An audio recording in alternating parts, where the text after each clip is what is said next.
Valentine's Day, and it's a great day.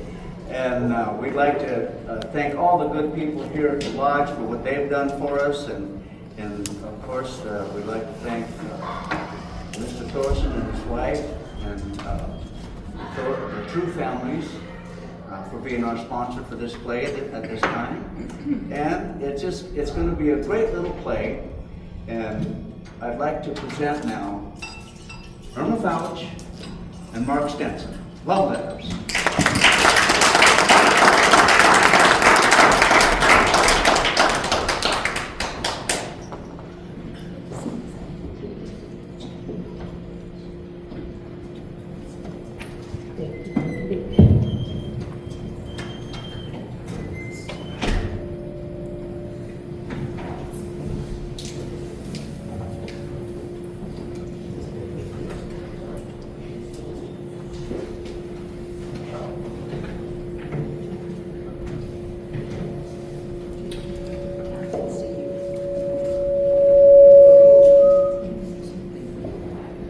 Andrew Makepeace Ladd III accepts with pleasure the kind invitation of Mr. and Mrs. Gilbert Channing Gardner for a birthday party in honor of their daughter Melissa on April 19th, 1937 at 3:30.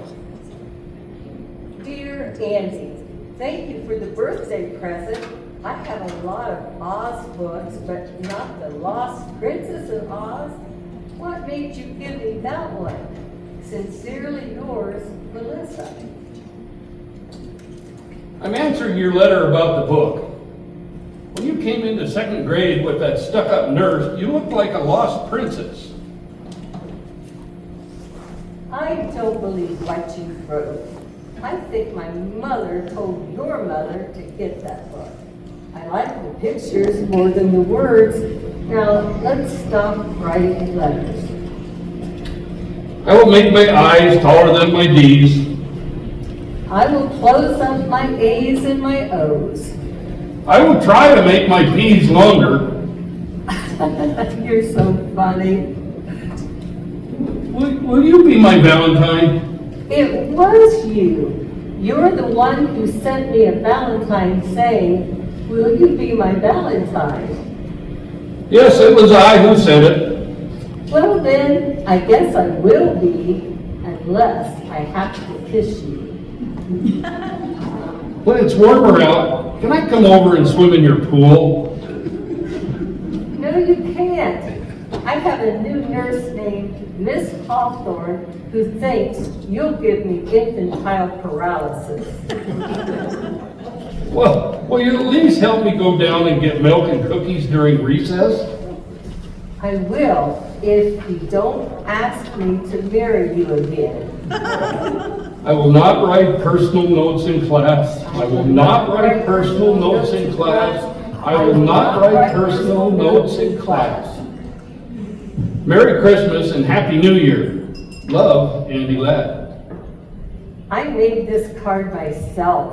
It's not Santa Claus, it's a kangaroo jumping over a glass of orange juice. Do you like it? I like you. My mother says I have to apologize in writing. I apologize for sneaking into the girls' bathhouse while you were changing into your bathing suit. Tell Miss Hawthorne I apologize to her too. Here is a picture of you and me without our bathing suits on. Guess which one is you? You can't show this to anyone. I love you. Here is a picture of Miss Hawthorne without her bathing suit on. You can't draw very well, can you? Thank you for sending me the cactus plant stuck in the little donkey. I've gotten lots of presents here in the hospital, and I have to write thank you notes for everyone. I hate it here. My throat is sore all the time from where they cut out my tonsils. They give me lots of ice cream, but they also take my temperature the wrong way. Merry Christmas and Happy New Year.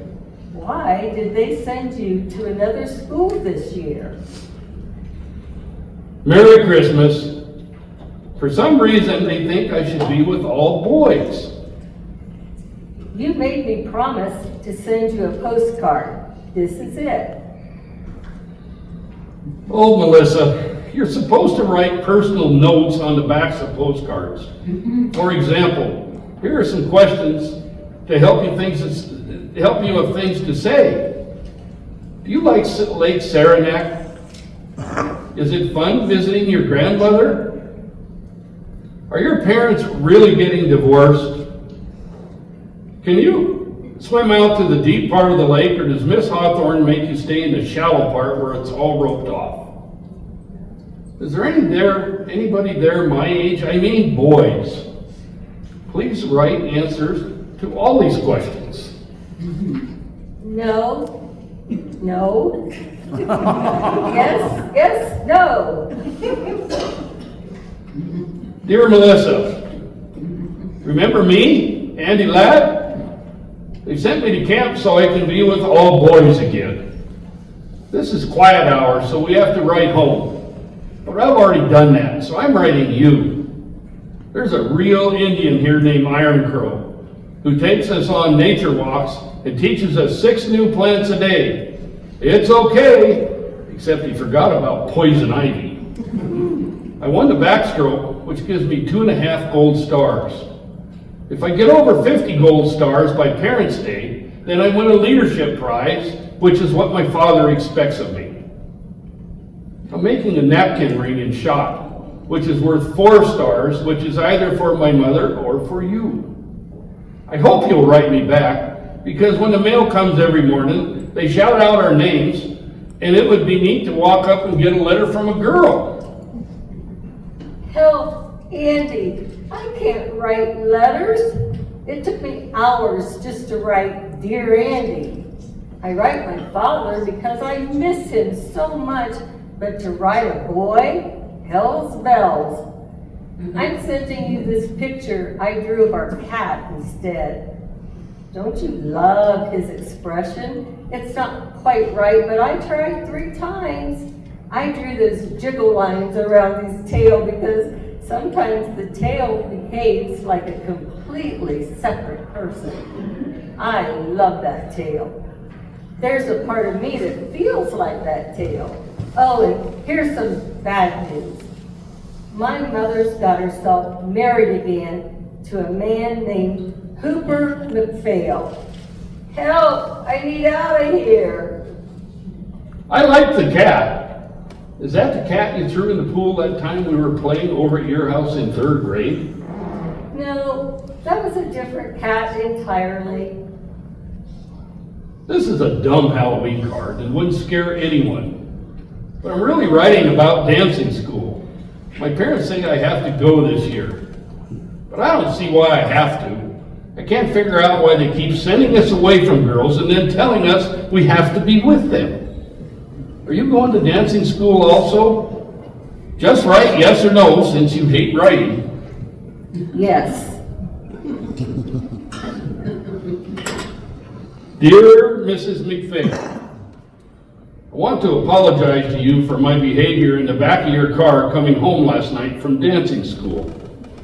Charlie and I were just goofing around, and I guess it just got out of hand. Sorry you had to pull over to the curb. I'm sorry about Melissa's dress. My father says you should send me the bill, and I'll pay for it out of my allowance. Dear Andy, Mommy brought your letter up here to Lake Placid. She thought it was cute. I thought it was dumb. I could tell your father made you write it. You and I both know that the fight in the car was really Charlie's fault. And Charlie never apologized. Thank God. You know that's why I like him. As for you, you shouldn't always do what your parents want, Andy. Even at dancing school, you're always doing just the right thing all the time. You're a victim of your parents. That's why I picked Charlie to do the rumba with me. He at least will mess around occasionally. I'm enclosing a picture I drew of a dancing bear on a chain. That's you, Andy. Sometimes I swear. I know it seems a little jerky, but I like writing. I like writing compositions for English. I like writing letters. I really like writing you. I wanted to write that letter to your mother because I knew you would see it. It was just like talking to you and you weren't there. Like when you couldn't interrupt. Well, yeah. My father says everyone should write letters as much as they can. It's a dying art. He says letters are a way of presenting yourself in the best possible light to another person. I think that too. I think you sound too much like your father, but I'm not going to argue by mail. And anyway, the skiing is too good. Well, get well soon. I'm so sorry you broke your leg. Oh, Mommy says I broke it on purpose because I'm a self-destructive, and that's why I went down White-Faced Mountain without permission. All I know is I wish I had broken my arm instead. I have an excuse not to write letters. I'm enclosing a picture I drew of the bedpan. I'm serious. Don't you love its shape? Andrew M. Ladd III accepts with pleasure the kind invitation of Mrs. R. Ferguson Brown for a dinner in honor of her granddaughter, Melissa Gardner, before the Children's Charity Ball. I'm writing this letter because I'm scared if I called you up, I'd start crying right on the telephone. I'm really mad at you, Andy. Don't you know that when you're invited to a dinner before a dance, you're supposed to dance with the person giving it at least twice? And I don't mean my grandmother either. That's why they give dinner parties, so people get danced with. I noticed you dance with Ginny Waters, but you never danced with me, not once. I just think it's rude, that's all. Straighten up and fly right, Andy. How do you expect to get anywhere in life if you're rude to women? Nuts to you, Andy, and that goes double on Sunday. As the point guard, as a team leader, what do you do personally? What do you do to help your team get to the level that I know you guys all want to be at, and I know your fans want to see at? Yeah. Well, I'm not going to stop, preparing and working hard when we're not in practice. I'm going to continue to get in the gym. But as a leader and a teammate, right now, we're coming off a losing streak, and we are the desperate team. We need to figure it out and find a way to win these close games, because I feel like with all the top teams that we've played to our competition, whether it's up or down, and we just haven't been winning these close games. I feel like, over time, we can't keep losing these close games. We got to start to figure out the small one-possession mistakes or the small late-game mistakes that are losing us these games in a close situation. And, I feel like we just have to understand that it's the Mountain West and we can't come out flat versus anybody.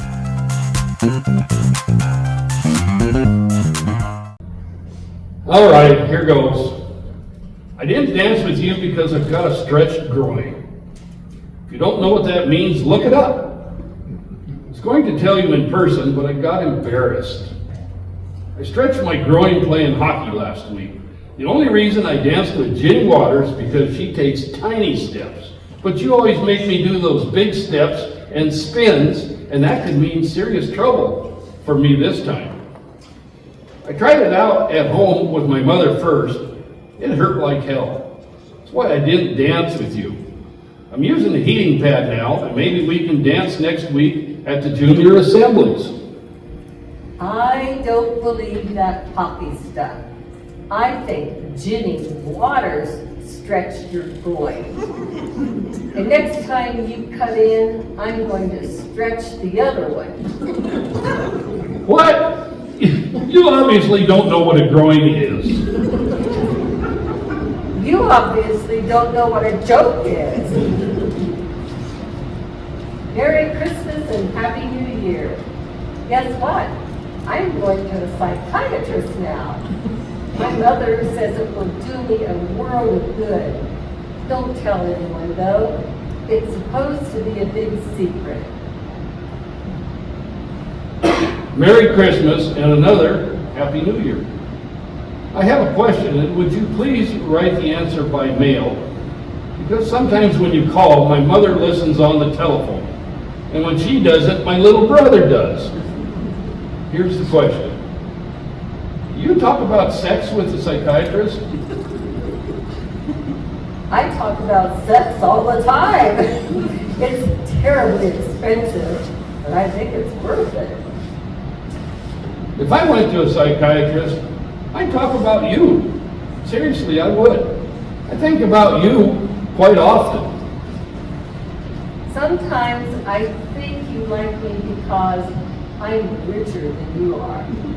Sometimes I really have that feeling. I think you like the pool and the elevator in my grandmother's house and Simpson in his butler's coat coming in with ginger ale and cookies on a silver tray. I think you like all that stuff just as much as you like me. All I know is my mother keeps saying you'd make a good match.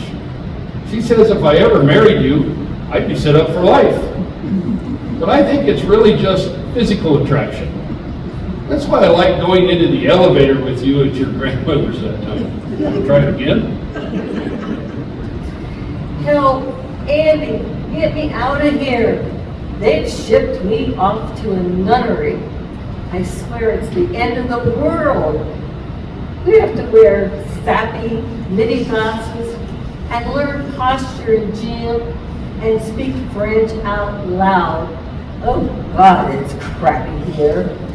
All the girls squeal and shriek, and you can hear them barfing in the bathroom after the evening meal. We can only go to Hartford one day a week if we can find a chaperone. There are only 2 dances with boys a year, and if we're caught drinking, even beer, it's wham bam on to the next train home, and that is much worse. Can you come visit me some Sunday afternoon? We can invite boys to tea from 4 to 6. There are all these biddies sitting around keeping watch, but if the weather's good, we could walk up and down the driveway before we have to sign in for evening prayers. They gave me room with this fat, spoiled Cuban witch who has 39 pairs of shoes, and all she does is lie in her bed and listen to Phineas Rainbow. How are things in Guadalajara? Who the hell cares? It's right here where things are miserable. The walls of this cell are puke green, and you can't pin anything up except school banners and pictures of your stupid family. What family? Am I supposed to sit back and look at a picture of Hooper that failed? Oh, come save me, Andy, or at least write, just so I hear a boy's voice, even on paper. Just got your letter. They shipped me off too. Last minute decision. Your mother told my mother it would do me good. She said I was a diamond in the rough. I'll write as soon as I'm smooth. Dear Diamond, you two, oh, lighten up. Why do they keep pushing us together, then pulling us apart? I think we're all being brought up by a bunch of foolish old farts. Yeah. Now we'll have to write letters, which I hate. But don't let them smooth you out, Andy. I like the rough parts. In fact, sometimes I think you ought to be a little rougher. Love, Melissa. I'm very sorry to be so late in replying, but I haven't had much time. I have a lot of obligations. The rules are to write parents once a week and grandparents separately once a month. Then Minnie, our cook, who sent me a box of fudge, plus I have all my schoolwork to do, including a composition once a week for English and another for history. My grandmother gave me a new Parker 51 and stationery with my name on it as a going away present. You can see it's a lot of writing I have to do. Last week I was so tied up I skipped my weekly letter to my parents, and my father called the school long distance about it. I had to go up on the carpet in front of the rector to show I wasn't sick or anything. Then he made me write my parents 3 pages to make up for the week I missed. That's why I haven't written till now. Phew. School's going well. In English, we're now finishing up Milton's Paradise Lost. In history, we're studying the causes and results of the 30 Years' War. It looks like the Catholics caused it. In Latin, we're translating Cicero's orations against Catiline. How long, O Catiline, will you abuse our patience? When I get home, I'm going to try that out on my little brother. In French, we have to sit and listen to Mr. Thatcher read out loud all the parts in Andromache by Jean Racine. It's supposed to be a great masterpiece, but his class comes right after football practice, and it's hard for me to stay awake. In sacred studies, we have to compare and contrast all 4 Gospels. It's hard to believe that they're all talking about the same guy. In math, we're trying to factor with 2 unknowns. Sometimes I let X be me and Y be you, and you'd be amazed how it comes out. My grades are pretty good. They post your weekly average outside study hall, and last week I got a 91.7 overall average. Not bad, huh? I was elected to the student council, and I'm arguing for 3 things. Number 1, I think we should have outside sports rather than all intramural. I think we'd get a lot better if we played other schools, but instead we just play with ourselves. Number 2, I think we should have more than 1 dance a year. Female companionship can be healthy occasionally, even for younger boys. And number 3, we should only have to go to chapel once on Sunday, and it's important to pray to be a better guy and all that, but when you have to do it all day long, you become quite boring. And if you get boring to yourself, think of how boring you must be to God. In football, I'm playing left tackle on the 3rd team. This winter, of course, I'll be playing hockey. And this coming spring, since I always stunk at baseball, I'm going to try out for rowing. By tomorrow, I have to memorize the last 5 lines of Paradise Lost. Hold it, hang on a second. Back in a second. There. That wasn't so hard. Maybe because Paradise Lost reminds me of you and me. Always sent away from home. I'll write it down for you.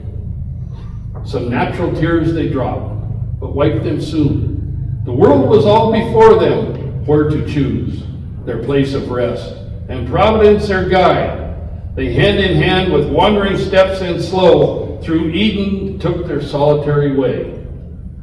There you are.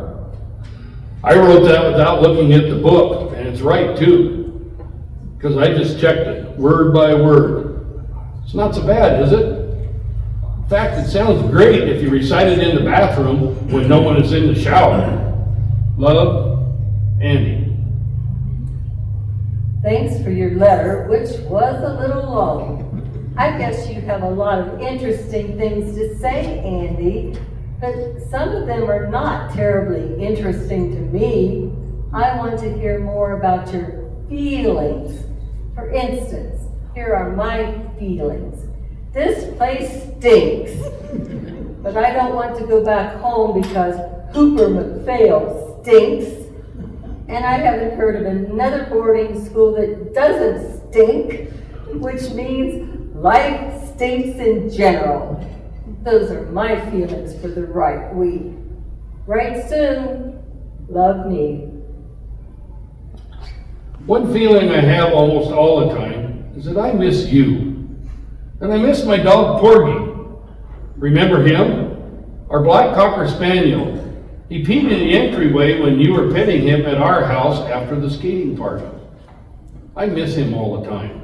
Some of the masters up here have dogs, and when I pat them, I miss Porgy even more.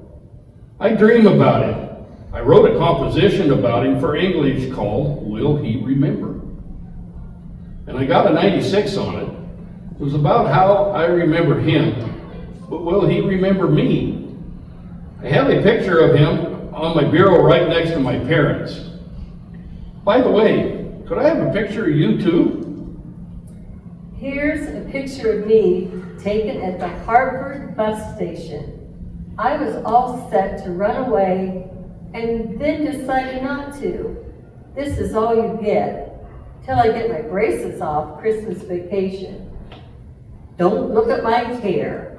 I'm changing it.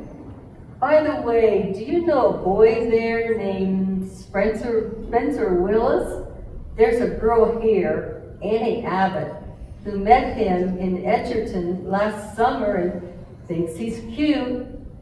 Would you ask him what he...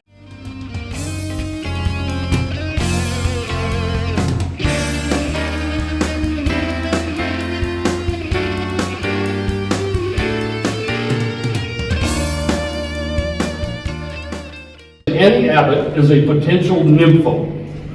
I'm sorry to tell you this, but it's true. Annie says to tell Spencer he's a total turkey. Tell him she'd write and say so herself, but she's afraid she'd barf all over the page. Do you get out for Thanksgiving? We don't because of the war. We do, but I don't. I've been grounded just for smoking one lousy cigarette out behind the art studio. So now I have to stay here and eat stale turkey with Cubans and Californians. That's all right.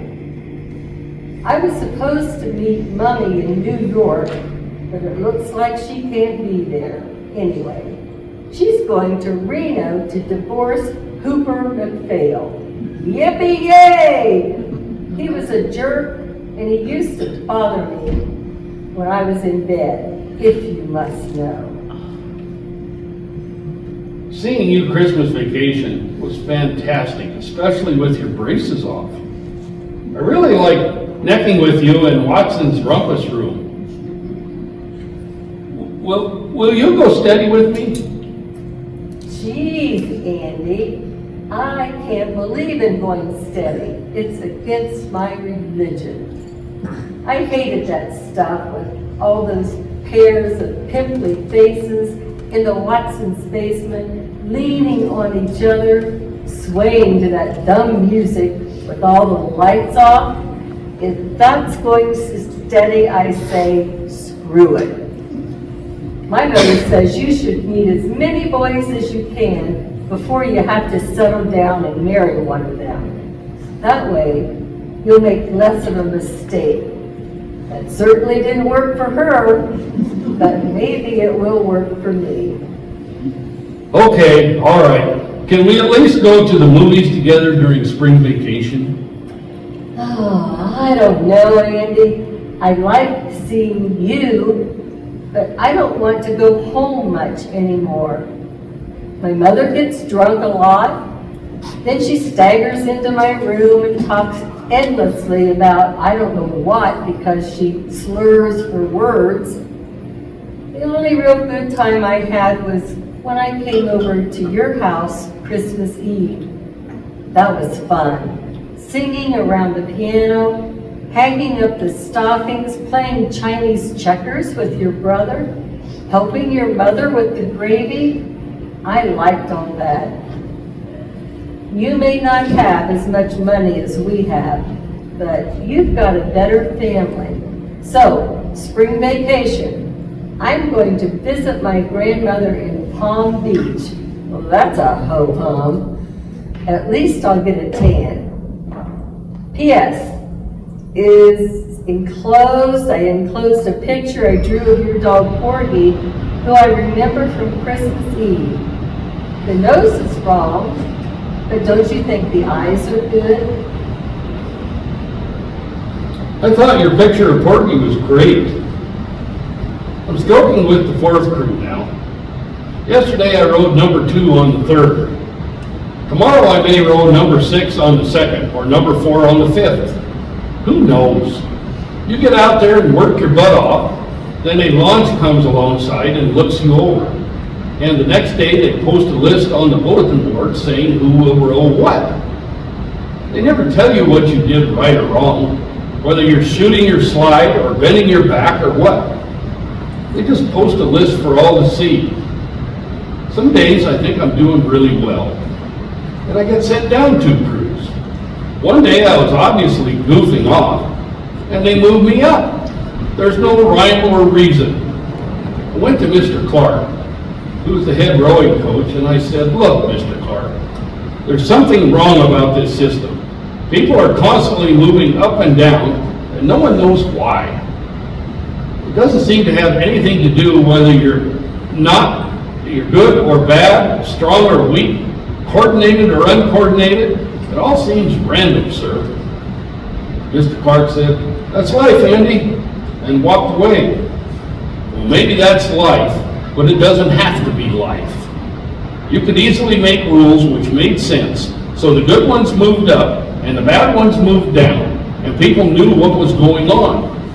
I'm serious. I'm thinking about going to law school later on. Your last letter was way too much about rowing. Do you know a boy there named Steve Scully? I met him down in Florida, and he said he went to your school and was on the first crew. He said he was the fastest rower in the boat. Is that true, or was he lying?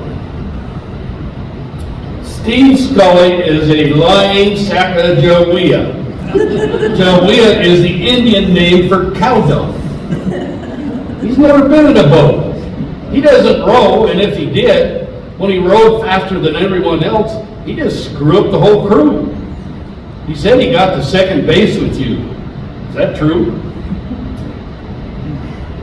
Steve Scully is a lying SOB, and please tell him I said so. I think I've got a summer job caddying, so no more camp. Thank God. I'd sure like to see you around for the summer. I'll be visiting my father in California. I haven't seen him in 4 years. He has a new wife, and I have 2 half-sisters now. It's like going to find a whole new family. Oh, I hope. Do you like California? Write me about California. How's your second family? Did you get my letters? I checked with your mother and I had the correct address. How come you haven't answered me all summer? Back at school now. Hope everything's okay with you. Did you get my letters out in California, or did you have a wicked stepmother who confiscated them? I don't want to talk about California ever. For a while, I thought I had 2 families, but now I really don't have any. You're lucky, Andy. You don't know it, but you are. But maybe I'm lucky too in another way. I was talking to Mrs. Wadsworth, who comes in from Hartford to teach us art. She says I have real talent in both drawing and painting. She wants to see how I do with pottery too. She says some afternoon she's going to take me just by myself to her studio in Hartford, and we'll do life drawings of her lover in just his jockstrap. Don't laugh. She says art and sex are sort of the same thing. Dear Melissa, I have 4 questions, so please concentrate. Number one, will you come up to the midwinter dance? Number two, if so, can you arrive on the 11:22 Friday night train? Number three, does the rector's wife have to write your headmistress telling her where you will be staying? Number four, does the rector's wife also have to write your mother? The answer is yes to all, except for my mother, who won't care. I have to tell you this right off the bat, Melissa. I'm damn mad at you. I can't believe it. I invite you up here for the only dance my class has been able to go to since we got here. I meet you at the train, buy you a vanilla milkshake, and bring you out to the school in a taxi. I score 2 goals for you during the hockey game the next afternoon. I buy you the $8 gardenia corsage. I make sure your dance card is filled with the most regular guys in the school, and then what happens? You sneak off with Bob Bartram during the Vienna Waltz and neck with him in the code room. I heard that from 2 other guys. And then Bob himself said so at breakfast. He said he French kissed you and touched both your breasts. I tried to punch him, but Mr. N-Body restrained me. I'm really sore, Melissa. I consider this a betrayal of everything I hold near and dear. Particularly since you wouldn't kiss me goodnight after we had cocoa at the rector's. And you know what I'm talking about, too. So don't expect any more letters from me or any telephone calls either during spring vacation. Sincerely yours.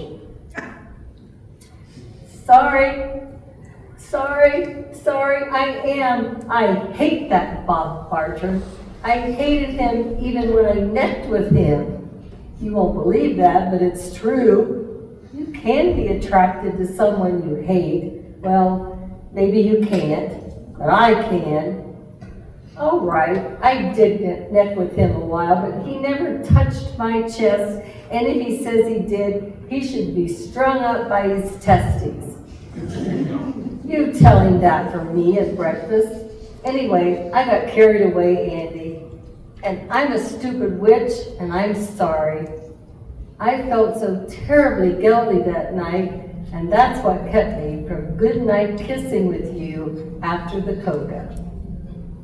And besides, Andy, damn, Andy, how can I say this? I'll just say it. With you, it's different.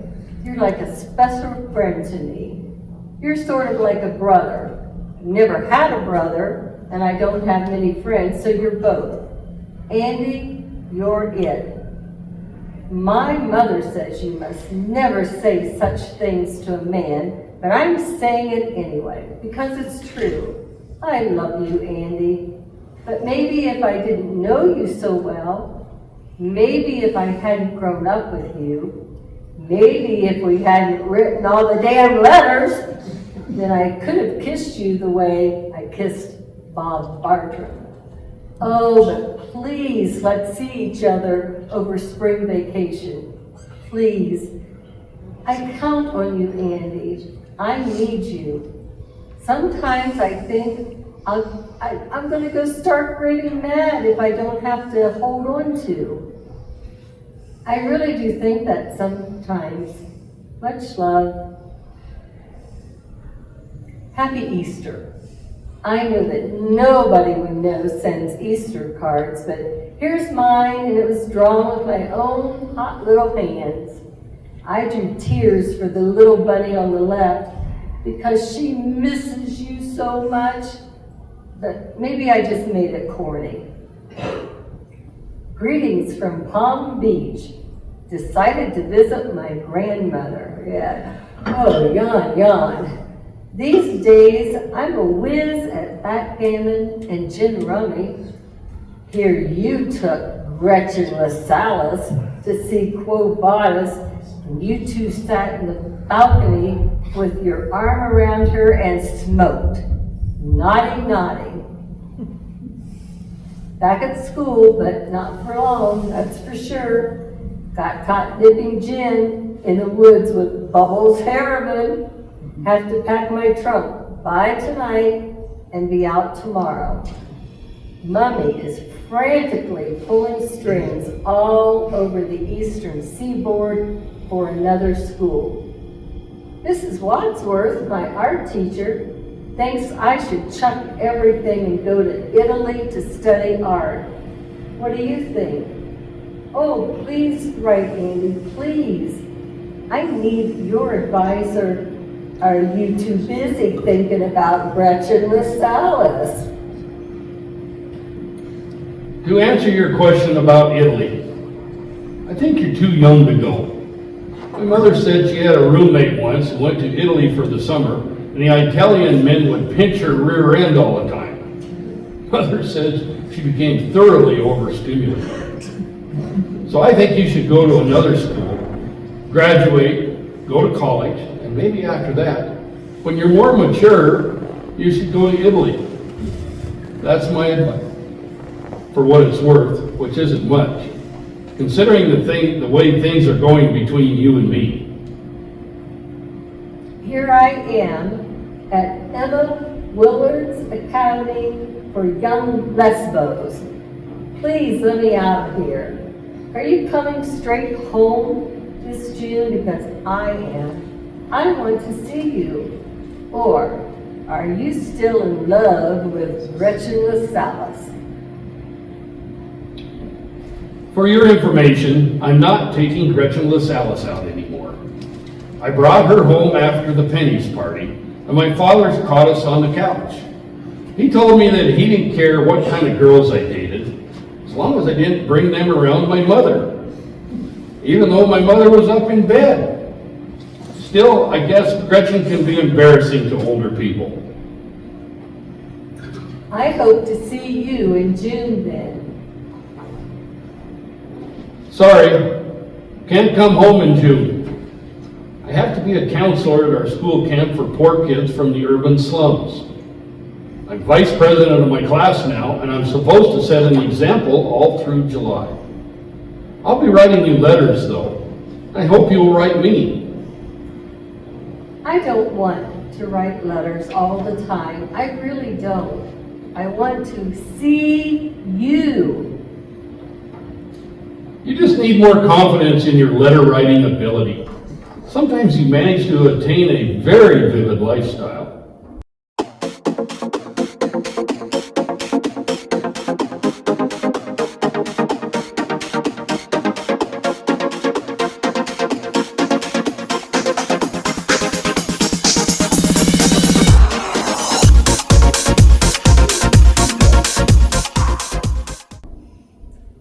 Won't you please just stop writing about writing and come home and go to the Campbell sports party before you go up to that stupid camp?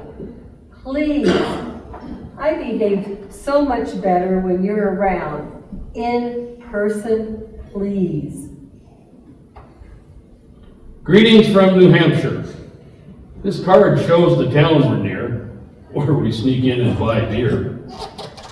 We're cleaning the place up now and putting out the boat docks and caulking the canoes because the kids arrive tomorrow. Gotta go right soon. I miss you. I really wish you had come to the Campbell sports party. Dear Melissa, Sandy McCarthy arrived from home for the second shift here at camp. He told me all about the Campbell sports party. He said you were wearing a little two-piece bathing suit and ran around goosing girls and pushing boys into the pool. How can you enjoy that sort of crap?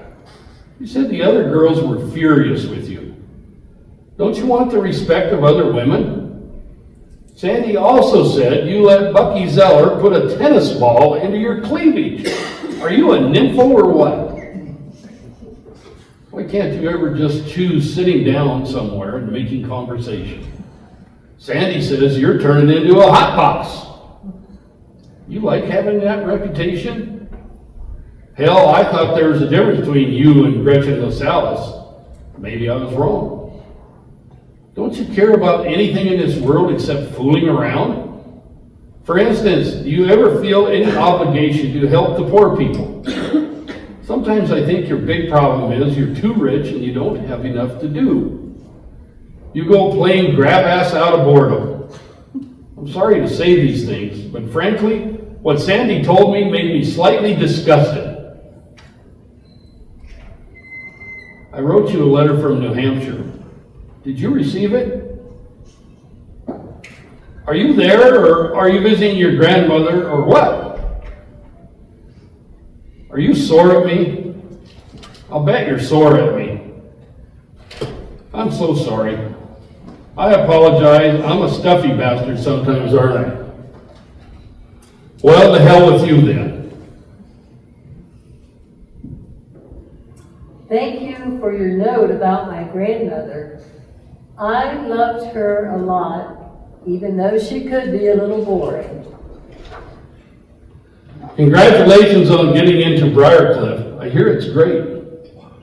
Thank you for your note about Briarcliff.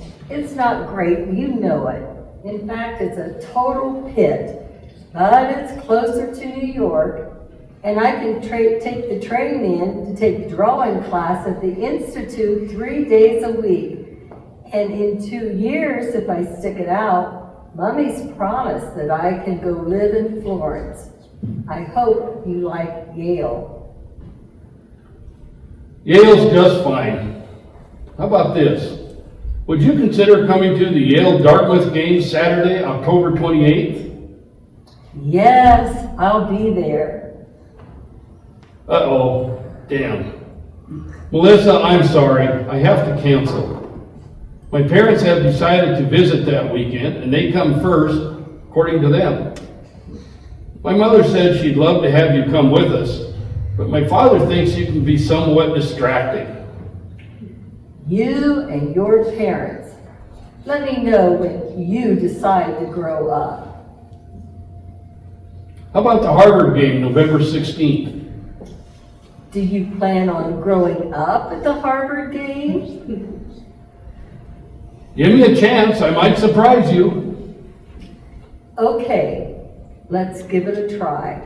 You should know that I'm even richer now than when you said I was rich, thanks to poor Granny.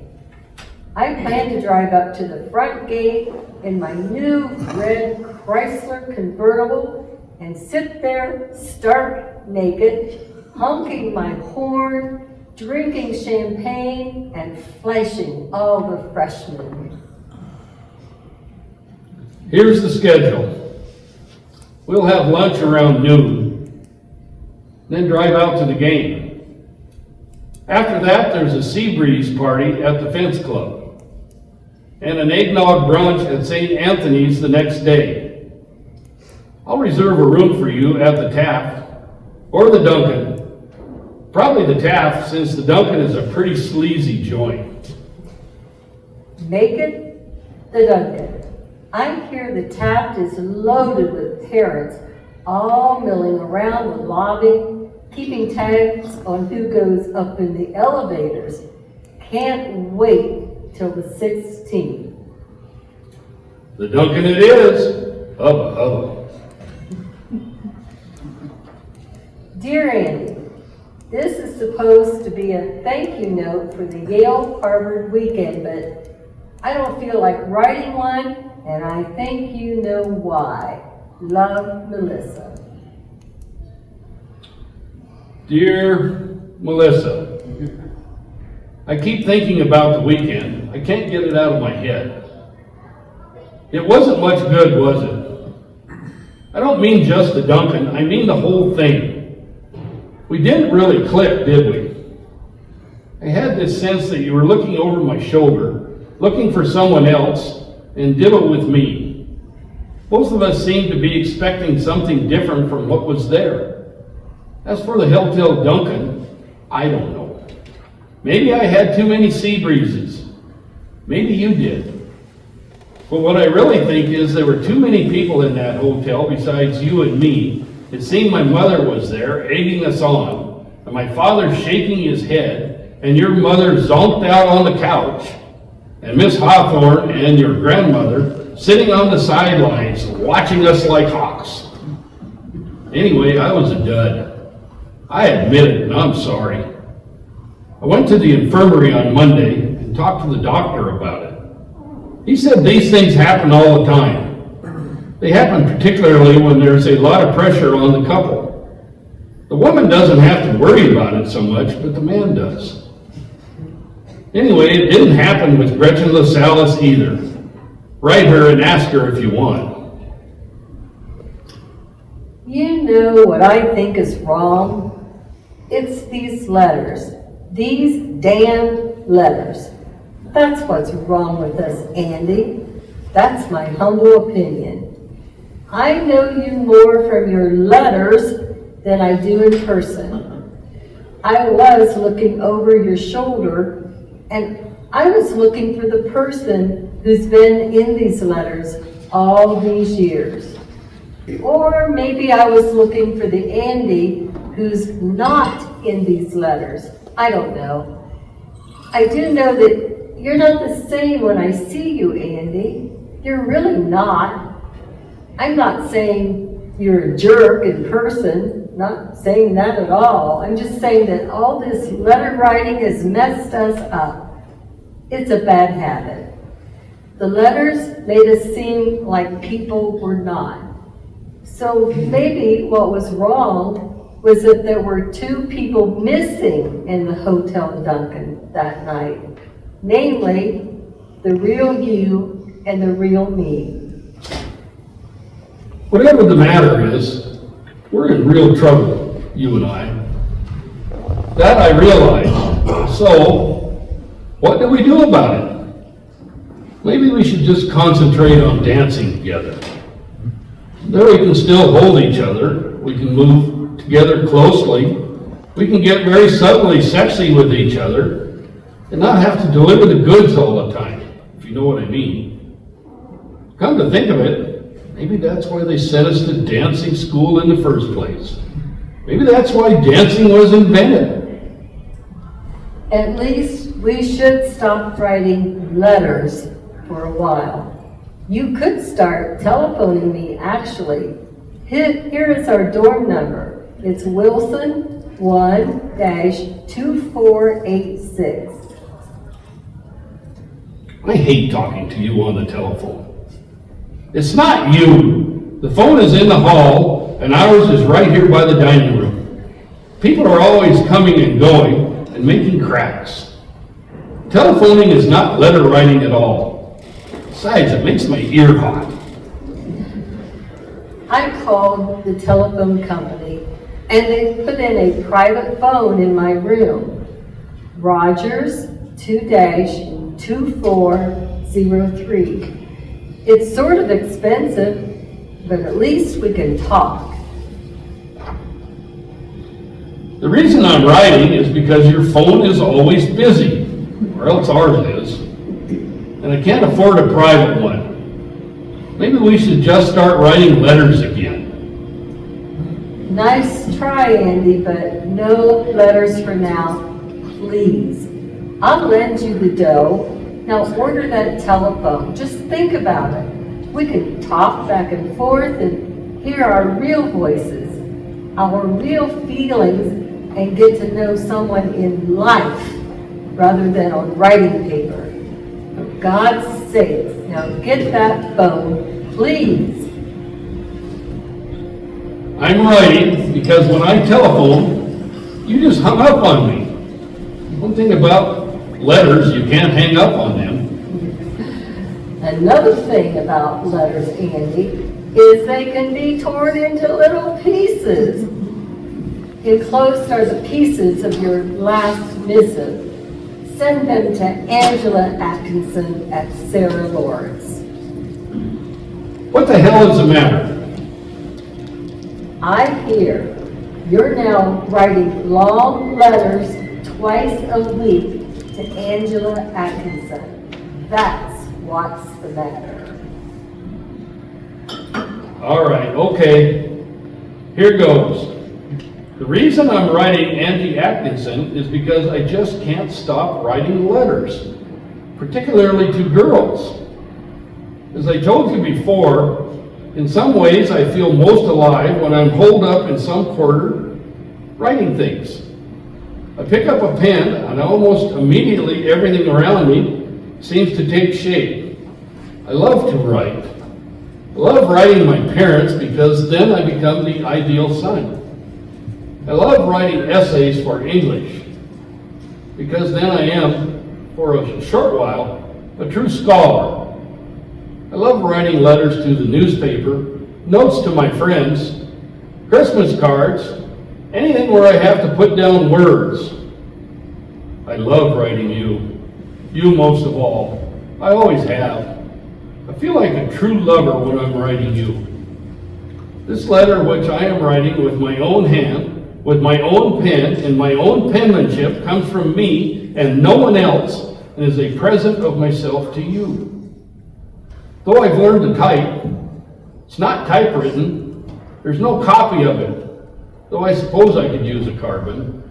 And it's not a telephone call, which is dead the minute it is over. No, this is just me, the way I write, the way my writing is, the way I want to be to you, giving myself to you across a distance, not keeping or retaining any part of it for myself, giving this piece of myself to you totally.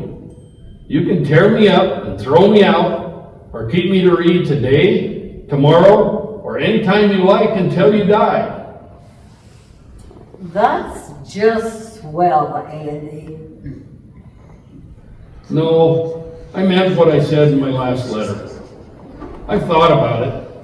I've thought about all those dumb things that were done to us when we were young.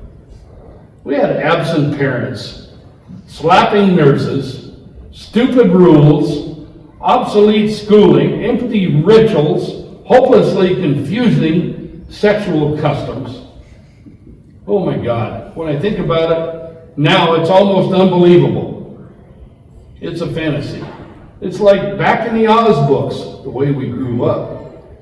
But they gave us an out in the land of Oz. They made us right. They didn't make us write particularly well. Neither did they give us anything important to write about. But they did make us sit down and organize our thoughts and convey those thoughts on paper as clearly as we could to another person. Thank God for that. That saved us, or at least it saved me. So I have to keep writing letters. If I can't write them to you, I have to write someone else. I don't think I could ever stop writing completely. Now, can I come up there and see you next weekend? Or better yet, won't you please escape from that suburban Sing Sing and come down here and see me?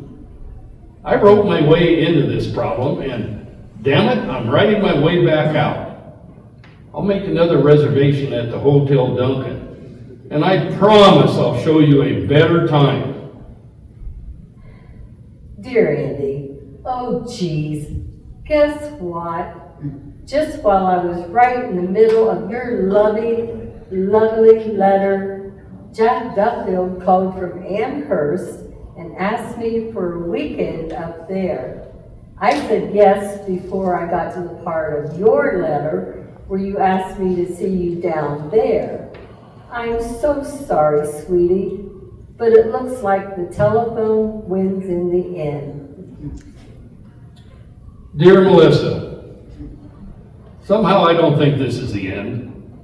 It could be, but I really don't think it is. At least I hope it's not. Love, Andy.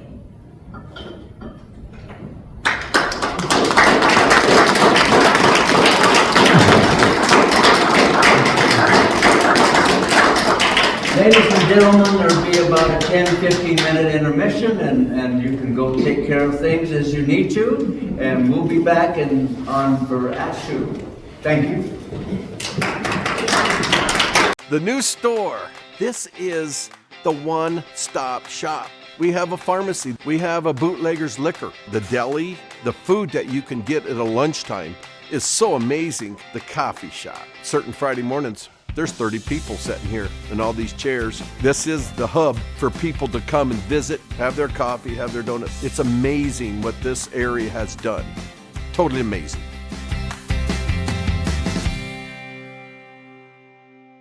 Two, and did everybody get the strange men behind the curtain? Guy's name's Jerry. Well, but the other one's named Anthony. Yep, All right. we're ready to rock and roll. Ready, rock and roll? Okay.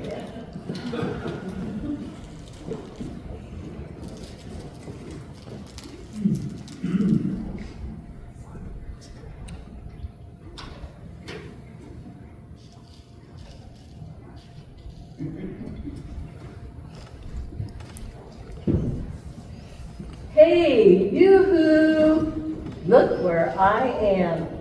Florence. Oops, I mean, Firenze. I love it. What are you doing in Florence? What am I doing? I am painting, among other things. Well, good luck on the painting, but you better go slow on the other things. Merry Christmas. Bon Natale. Happy birthday. Mother wrote that you won an art prize in Perugia. She said it was a big deal. Congratulations. Well, congratulations on making scroll and key, whatever that is.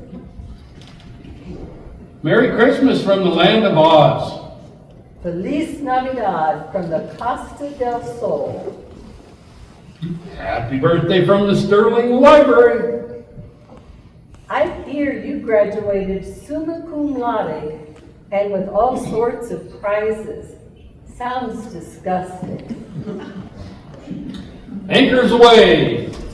Here I am looking like Henry Fonda in Mr. Roberts, writing this during the mid-watch on the bridge of a giant attack aircraft carrier churning through the Mediterranean in the wake of Odysseus and Lord Nelson.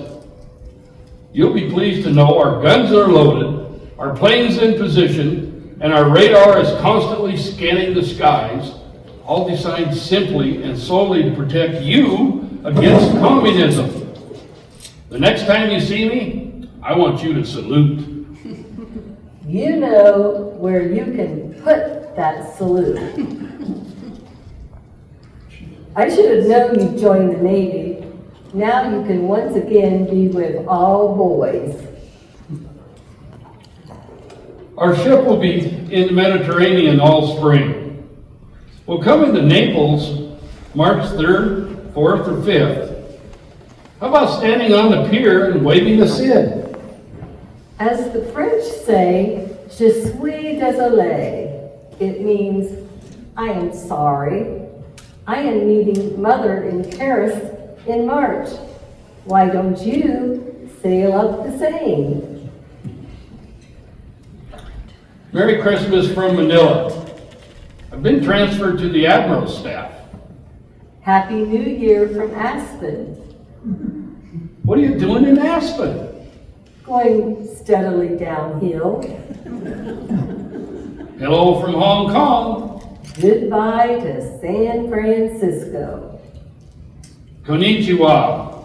Ohio. Shore duty in Japan. Hey you. Rumor has it that you hooked up with some little Jap bar girl out there. Oh, say it isn't so. Mother wrote that you're living with some Japanese geisha girl and your family's all upset. Is that true? Did you get my letter? You're so far away and your Navy address is so peculiar that I'm not sure I'm reaching you.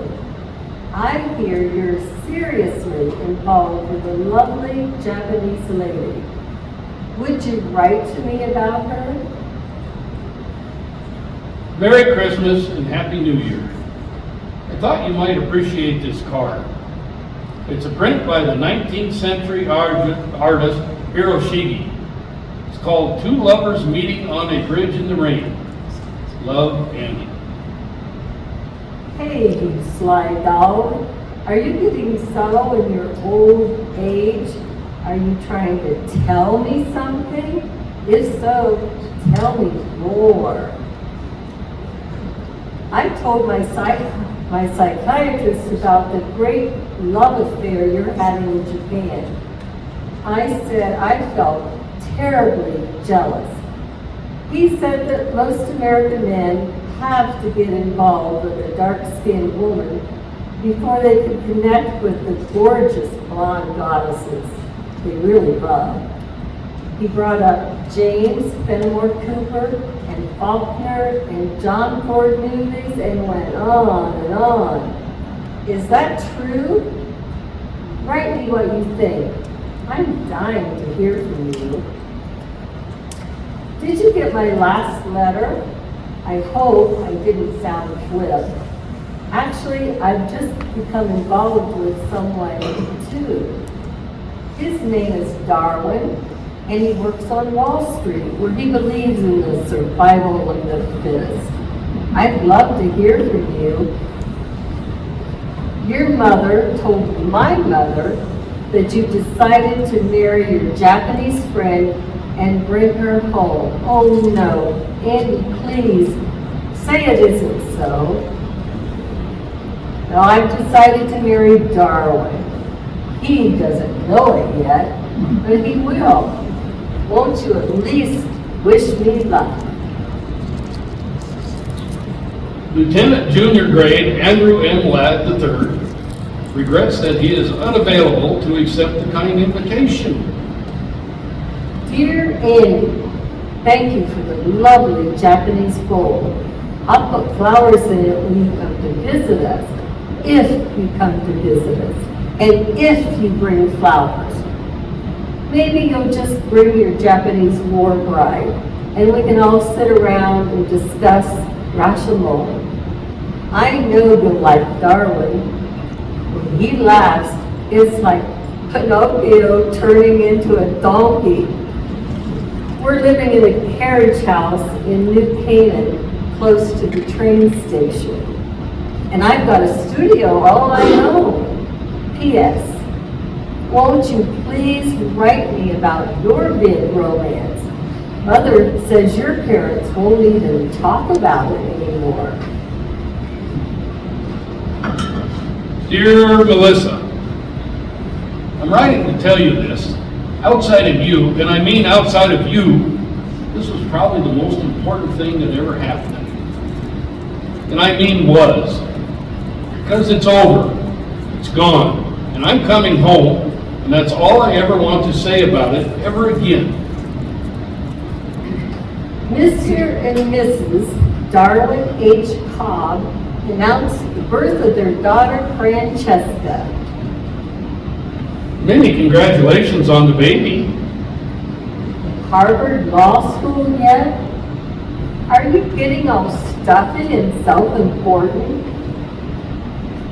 As you know, I've always liked to write letters. I decided I'd do better trying to write laws, which, after all, are the letters that civilization writes to itself. Yes, you are getting all stuffy and self-important.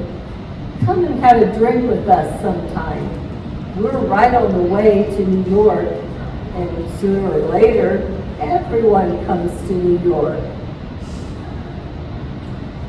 I read the New York Times account of your show in Stamford. Sounds like you are causing a series of seismic shocks up and down the Merritt Parkway. Don't joke about my work. There's more there than what they said in your damn Bible, the New York Times. Enclosed, see what other critics said. Notice they think I'm good. I am too, if I can focus. I'm sorry. I know you're good. I've always known it. Here you made law review, whatever that means. I assume you review laws. I wish you would review some of the marriage laws. Just a quick note. Are you in any trouble? I don't understand your last note. We're fine. All fine. Everyone's fine. Congratulations on baby number 2. Number 2 is a perfect way to describe this particular baby. Greetings from Washington. Here clerking for a Supreme Court justice, which isn't quite as fancy as it sounds. Dear Andy, I was very sorry to hear about the death of your father. I know he was a great influence on you, and I know you loved him very much. I also know he didn't like me. I'm sure he thought I was bad for you, and I probably was. Still, he was a good, decent man, and I always knew where I stood with him when you'd bring me home to your family, back in the old days, back in the land of Oz. I wish I'd had a father like that. Please accept my deepest sympathies. Love, Melissa. Dear Melissa, thank you for your note on my father. I did love him. He was a classy guy, the best of his breed. Even now he's gone, I can still hear him reminding me of my obligations to my family, my country, and myself in roughly that order.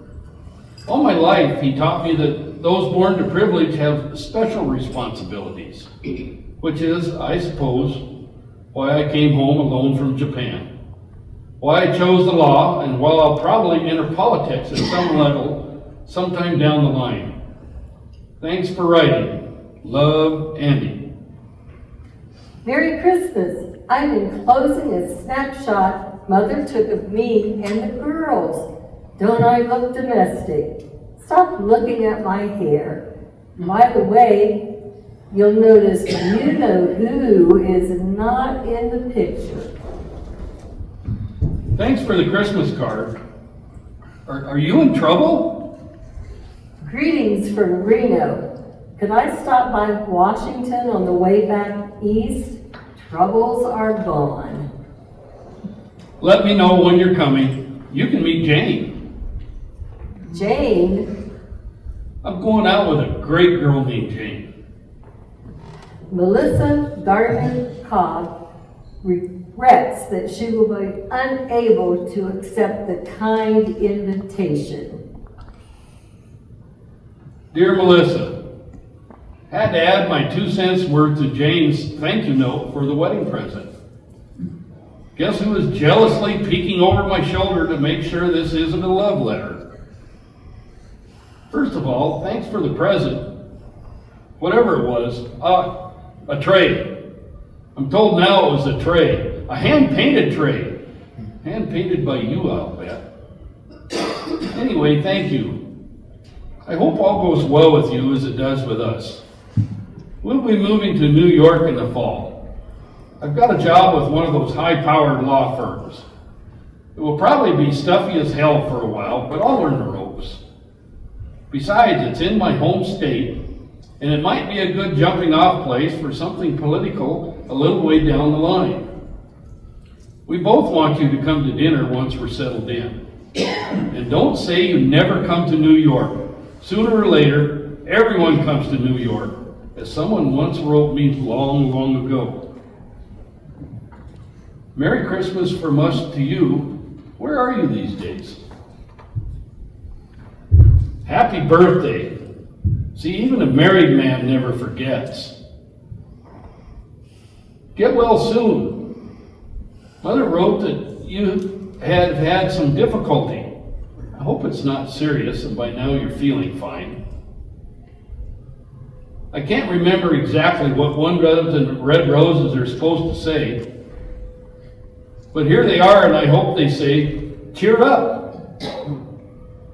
Hey, I sent you some flowers a while back. Did you receive them? Are you all right? Dear Andy, yes, I'm all right. Yes, I got your flowers. Yes, I'm fine. No, actually, I'm not fine. And they tell me I've got to stop running around saying I am. I'm here at this posh joint outside Boston, drying out for $155 a day.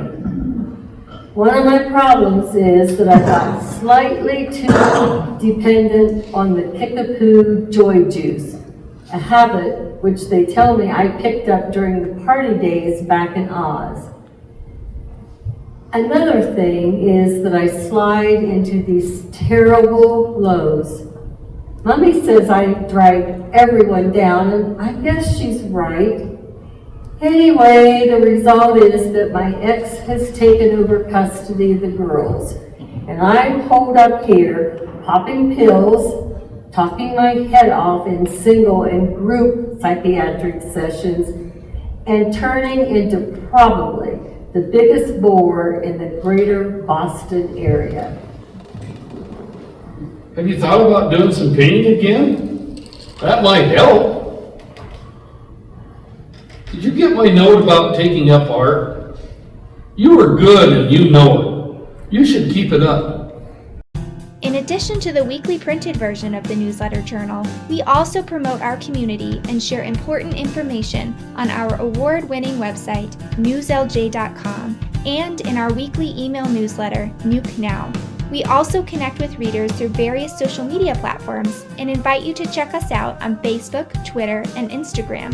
You can even take a look at a recent meeting of the City Council, School Board, or County Commission on our YouTube channel.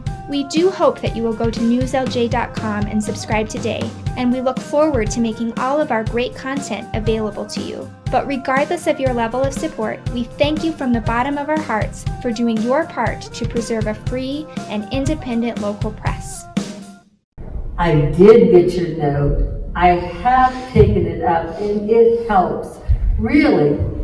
Thank you. I'm channeling my rage, enlarging my vision, all that. I hope all goes well with you and wait, hold it. I'm looking it up in my little black book. Ah, that's Jane. It's Jane. I hope all's well with you and Jane. Merry Christmas from Andy and Jane, and Andrew the Fourth. Guess the name of the dog. Oh, I know the only dog name you could think of is Porgy. You got it.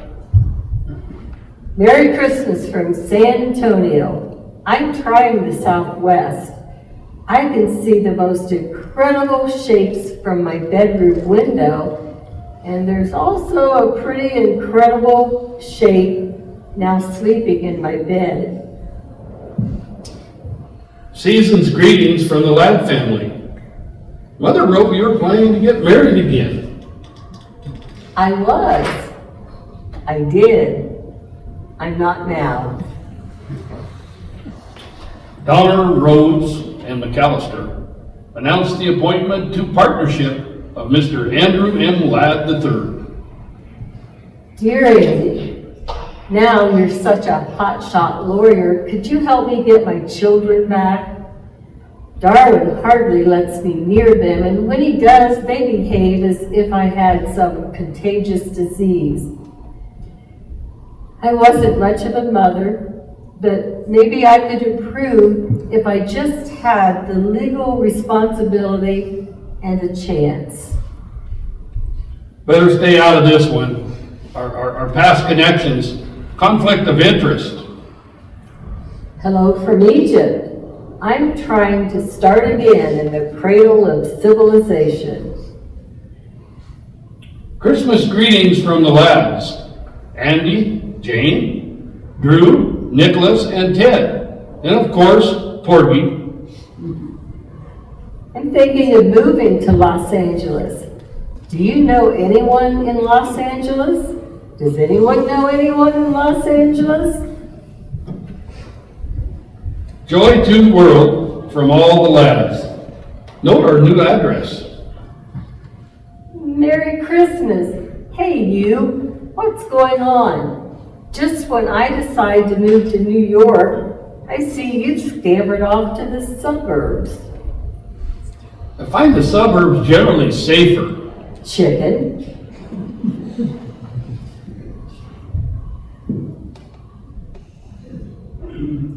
Mother wrote that you won some important election for the Republicans. I'm terribly disappointed. I love all politicians, but I find Democrats better in bed. I'm a liberal Republican with a strong commitment to women's rights. Doesn't that count? Depends on your position. Painting and drawings by Melissa Gardner, the Hastings Gallery, 422 Broadway, March 18th through April 30th. Opening reception, March 20th, 6 to 8 p.m. Note, I'm going back to my maiden name, and that's a laugh. Got your announcement for your new show. Good luck. P.S. We would love to have one of your paintings. We could use a little excitement on our living room walls. Seriously, what would one cost? Come to the show and find out. Never made your show. Sorry. Things came up. Chicken again. You're right. Actually, it's just as well. I'm going through what the critics call an anarchistic phase. They say I'm dancing on the edge of an abyss. Andy, you better stay away. I might take you with me when I fall. Dear friends, Jane tells me that it's about time I took a crack at the annual Christmas letter. So here goes. Let's start at the top with our quarterback, Jane herself, who never ceases to amaze us all. Not only has she continued to be a superb mother to our 3 sons, but she has also managed to commute to the city and hold down a part-time job in the gift shop at the Metropolitan Museum of Art. Furthermore, she is now well on her way to completing a full-fledged master's degree in arts administration. More power to Jane, so say we all. We are proud of all 3 boys. Young Drew was soccer captain at Exeter last fall and hopes to go on to Yale. Nicholas, our rebel in residence, has become a computer genius in high school and has already received several tantalizing offers for summer jobs. We all know that it's tougher to place our youngsters in meaningful summer employment than to get them into Harvard. So we're very proud of how far Nick has come. Ted, our last but in no way our least, now plays the clarinet in the school band at Dickinson Country Day. Since Jane and I are barely capable of singing "You Are My Sunshine" without going disastrously flat, when we hear him produce his music, we look at each other and say, where did he come from? We recently bought the family summer place from my brother and sister and hope to spend as much time as we can there, gardening, relaxing, and as the boys say, generally vegging out. Jane and I have become killers on the tennis court and hereby challenge all comers. If any of our friends are in the Adirondack area this summer, we expect telephone calls, we expect visits, and we expect elaborate house gifts. I've enjoyed very much serving in the state legislature. We've proposed and written a number of bills. We've won some and lost some. All my life, I had the wish to do something in the way of public service. It has been a great pleasure to put that wish into practice. For those of my friends who have urged me to seek higher office, let me simply say that I have more than enough challenges right here where I am. Jane and the boys wish to join me in wishing each of you a happy holiday season.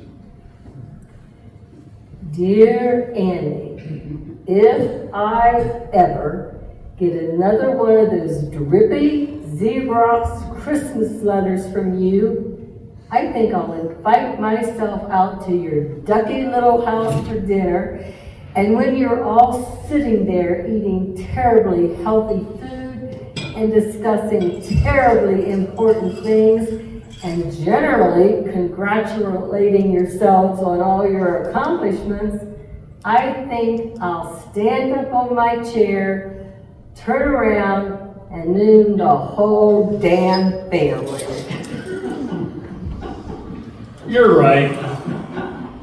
It was a smug, dumb letter. I apologize for it. Jane normally writes it, and it sounds better when she does. I always felt better writing just one person at a time, such as to you. I guess what I was really saying is, as far as my family is concerned, we're all managing to hold our heads above water in this tricky world. Jane and I have had our problems, but we're comfortable with each other now, and the boys, for the moment, are out of trouble.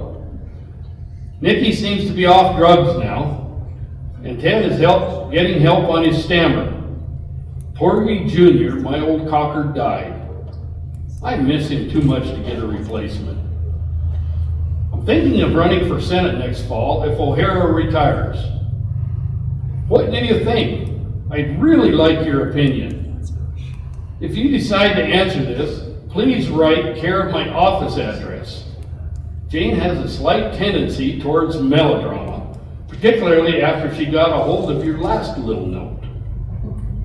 The Senate yet? I should have known. Oh, Andy, just think. Once again, you can be with all boys. Oh, hell. Go for it if you want. You'll be an image of righteousness and rectitude in our God-forsaken land. Or maybe it's just me that's God-forsaken these days.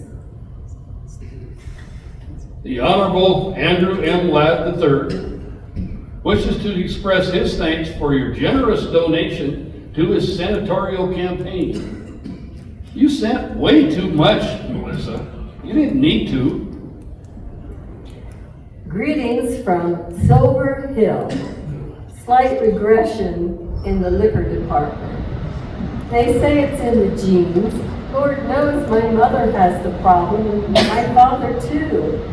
Anyway, I'm working on it. Darwin is being a real jerk about the girls.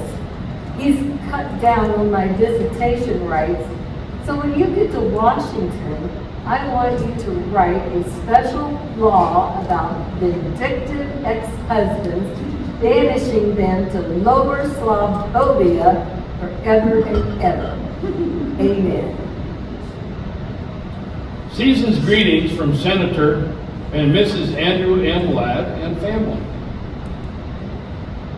Season's greeting crap. Is that all you can say to me after 40 years? I'm warning you, Andy. Keep that up, and I swear I'll come down and moon the whole Senate. I'm sorry. My staff sent that out. Merry Christmas, dear friend. How are you? Where are you these days? Living in New York, alone for a change, but the big question is, who am I these days? That's the toughie.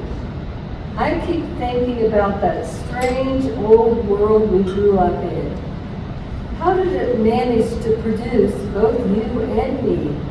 A stalwart, upright servant of the people, and a boozed out, cynical, lascivious old broad. The best and the worst. That's us. Don't be so tough on yourself. Get back to your art. I'll try. Merry Christmas and Happy New Year and much love. Much love? Much love? God, Andy, how sexy. Remember how much that meant in our preppy days? If it was just love, you were out in the cold, and it was all my love, you were hemmed in for life. But much love meant that things could go either way, remember?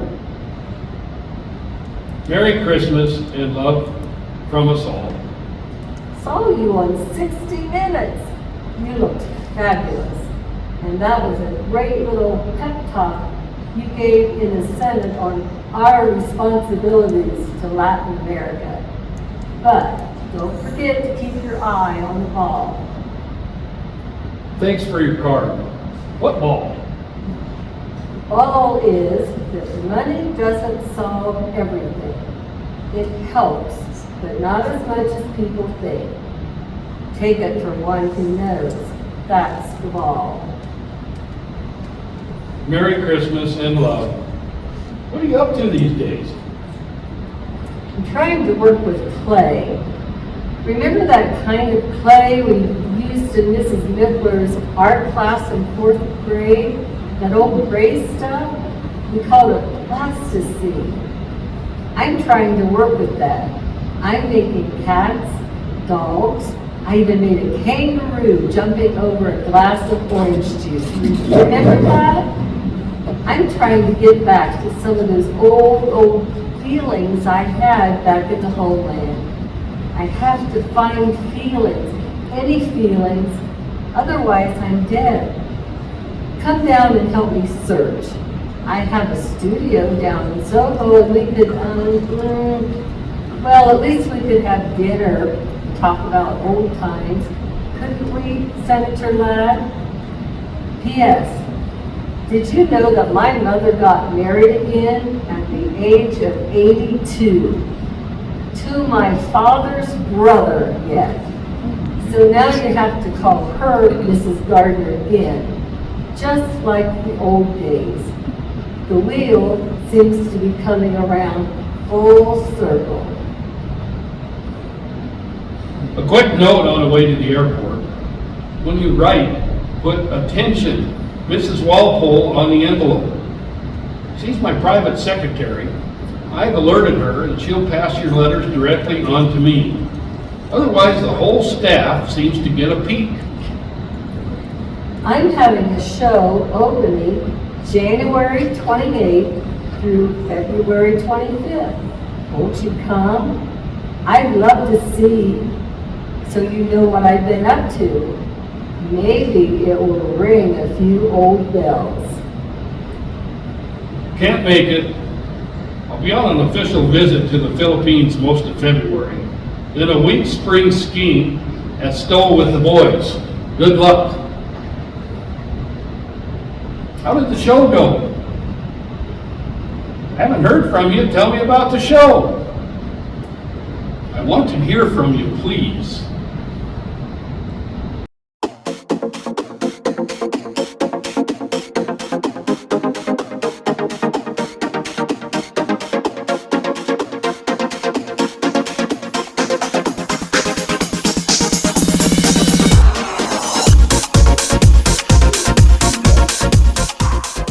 The show stank. The crowd hated it. The critics hated it. I hated it. It was nostalgic crap. You can't go home again, and you can quote me on that. I'm turning to photography now. Realism, that's my bag, the present tense. Look at the modern world squarely in the face and don't blink. Oh, Andy, couldn't I see you? You're all I have left. I'll be in New York next Tuesday, the 19th. Have to make a fundraising speech at a dinner. I can stop by your place afterwards. I'll be home all evening. Red roses. This time I think I know what they mean. All I know is that after last night, I want to see you again. Any chance of any other fundraisers coming up in the near future? Mrs. Walpole, are you there? Are you delivering the mail? I'm so sorry I've taken so long to reply. I've been upstate mending a few fences and then to Zurich for a 3-day economic conference, then a weekend with Jane, mending a few fences there, Melissa, darling. I'll have to ask you not to telephone the office. Every call has to be logged in, and most of them get screened by these overeager college interns who like to rush back to Cambridge and announce to their classmates in political science that Senator Ladd is shacking up on the side. The phones simply aren't secure. At long last, the letter beats out the telephone, my love. Guess what? I'm writing this with that old Parker 51 my grandmother gave me when I went away to school. I found it in the back of my bureau drawer with my scroll and key pin, and my Lieutenant J.G. bars, and the Zippo lighter you gave me at some dance. The pen didn't even work at first. I had to clean it out and then traipse all over Washington looking for a store which still sells a bottle of ink. Anyway, it feels good holding this thing again, longhand, forming my D's and T's the way Miss Emerson taught us so long ago. I know you've never liked writing letters, but now you have to. Ha ha. As for business, I plan to come through New York next Wednesday. I'll call you from the airport if there's time to stop by. Sweetheart, I loved seeing you. Come again. I will be stopping through a week from next. Did you ever dream we'd be so good at sex? Two uptight old wops going at it like a sale at Brooks Brothers.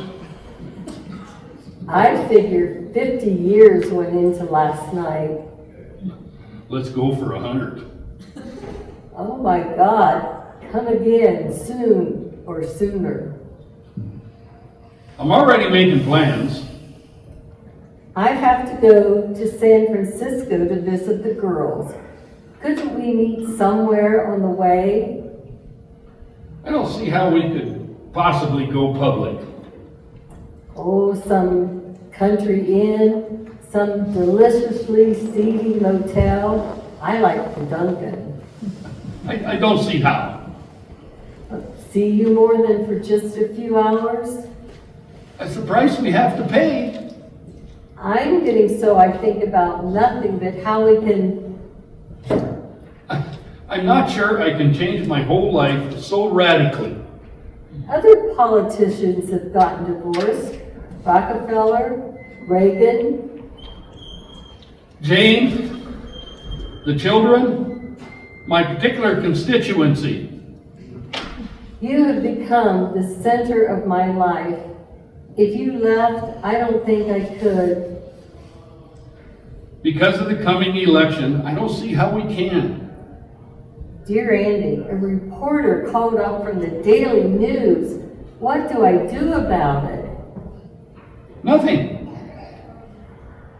I suppose you know all this, but there's a crack about us in Newsweek, and Mother heard some radio talk show where they actually named names. What should I do? Go away, what? Nothing. They called Darwin, you know. They tracked him down.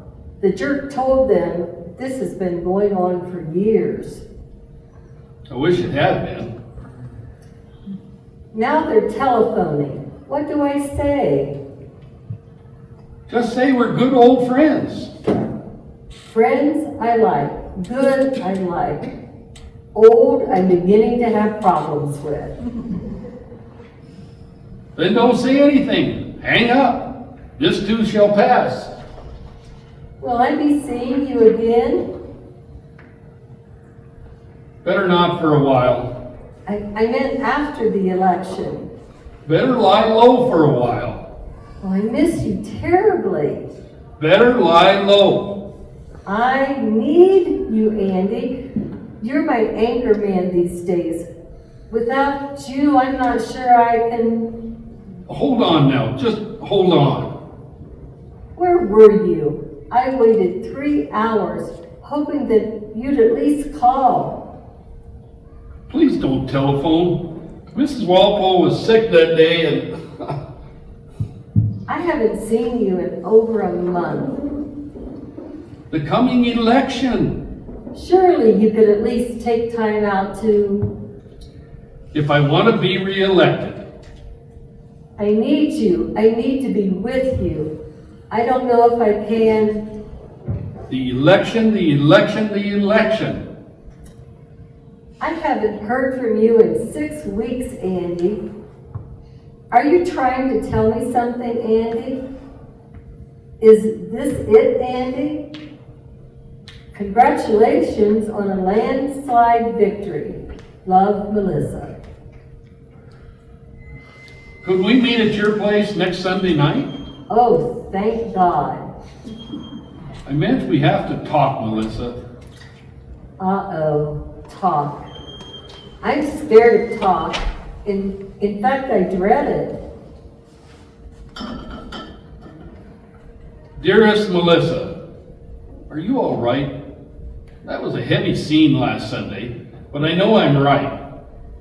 You've got to go one way or the other, and the other leads to nowhere.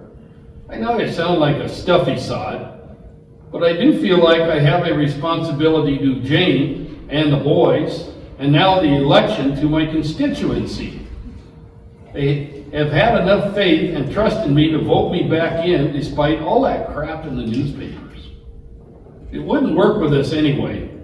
In the long run, sweetheart, we're too old. We're carrying too much old baggage on our backs. We'd last about a week if we got married. But we can still write letters, darling. We can always do that. Letters are still our strength and our salvation. Mrs. Walpole is still with us, and there's no reason why we can't continue to keep in touch with each other in this wonderful old way. I count on your letters, darling. I always have, and I hope you will count on mine. Are you there? I keep putting please forward on the envelopes, but who knows? Now I've even resorted to the telephone. But all I get is your damn machine. Please, I need to hear from you. Senator and Mrs. Andrew M. Ladd III and family send you warm holiday greetings and every good wish for the new year. Andy Ladd, is that you? Blow-dried and custom-tailored and jogging trim at 55. Hiding behind that lovely little wife with her heels together and her hands folded discreetly. And is that your new dog, Andy? I see you graduated to a golden retriever. And are those your sons and heirs? And help, is that a grandchild nestled in someone's arms? God, Andy, you look like the Holy Family.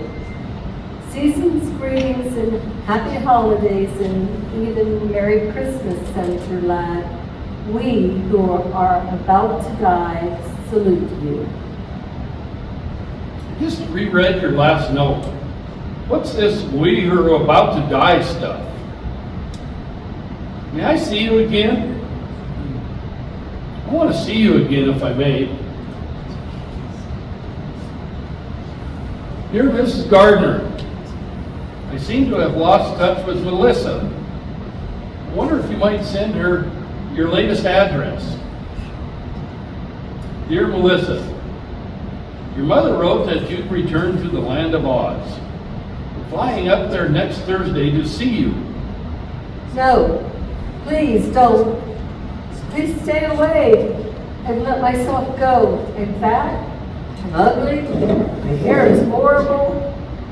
I'm locked in at the funny farm all week, and then Mother gets me weekends if I'm good. They've put me on all sorts of new drugs, and half the time I don't make sense at all. I can't even do finger painting now without messing it up. My girls won't even talk to me on the telephone. They say I upset them too much. Oh, I've made a mess of things, Andy. I've made a total ghastly mess. I don't like the life anymore. I hate it. Sometimes I think if you and I had if we had just stay away, Andy, please. Arriving Saturday morning, we'll meet you at your mother's. Don't. I don't want to see you. I won't be there. I'll be gone, Andy. I swear I'll be gone.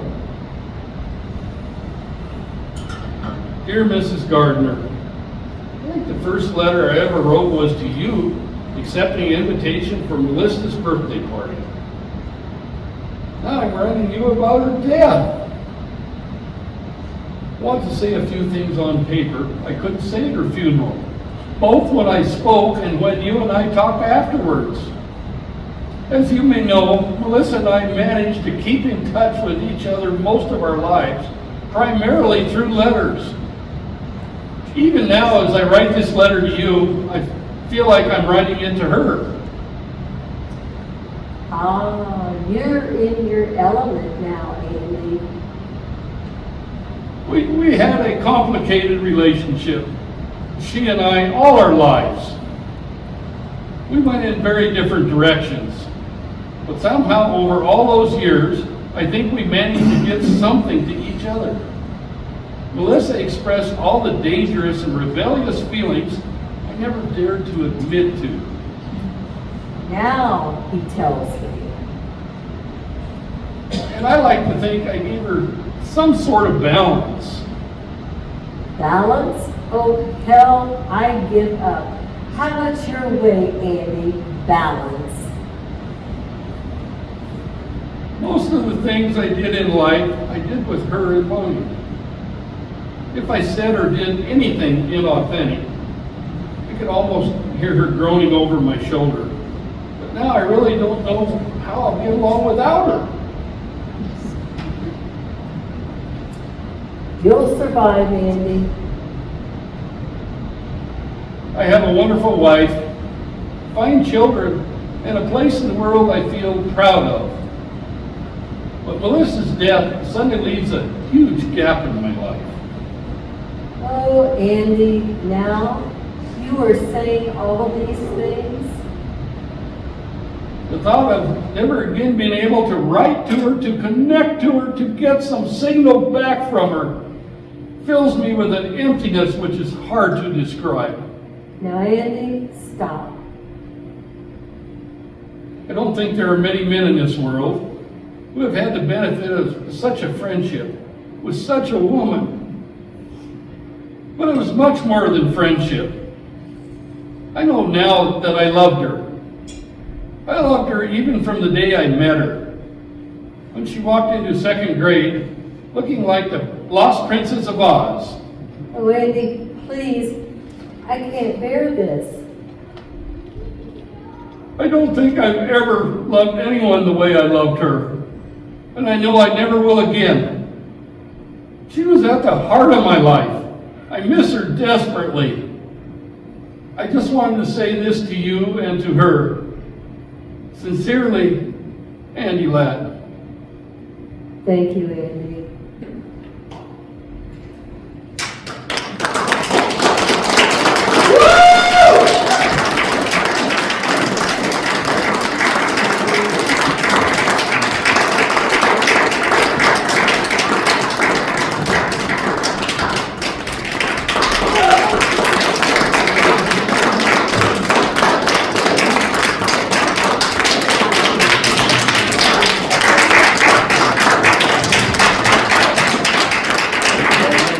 Ladies and gentlemen, I'd like to introduce the strange men behind the curtains, and first of all is Shane Anthony. Dad. What? Good job, Dad.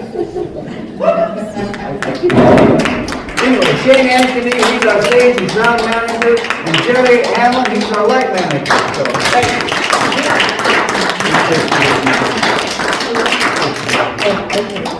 All right.